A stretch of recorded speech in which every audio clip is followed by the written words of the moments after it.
L'Amico del Popolo racconta, attraverso un'intervista al tenente colonnello Elisabetta Tropea, comandante del gruppo di biodiversità di Belluno, una nuova convenzione per svelare i segreti sotterranei dei piani eterni. Abbiamo sottolineato soprattutto uno dei tanti interventi che ci sembrava quello anche più interessante, più curioso. È stato fatto un accordo assieme ai gruppi speleologici del Veneto per andare a svelare i segreti del mondo sotterraneo dei piani eterni nelle vette feltrine.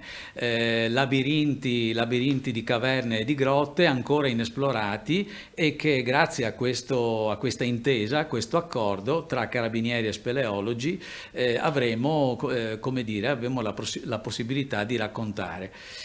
Seconda notizia, siamo andati a intervistare Elisabetta Menardi, che è la nonna della Stefania Constantini, campionessa, che guarda caso nel 56, lei era una bambina, ma viveva proprio vicinissima sopra la vecchia pista di bob, e quindi lei ci racconta in presa diretta le sensazioni, i rumori, quello che sentiva e che vedeva da casa sua. L'ultima cosa che segnalerei è che il Cammino delle Dolomiti, questo itinerario che è stato promosso, inventato, ideato dalla diocesi di Belluno, Feltre, è stato riconosciuto dalla Regione Veneto ed è entrato nella rete veneta, e quindi anche questo è un riconoscimento di un itinerario straordinario, perché attraversa le Dolomiti nei luoghi più belli e incredibili del nostro territorio, che adesso ha anche, come dire, il sigillo, il timbro della Regione Veneto.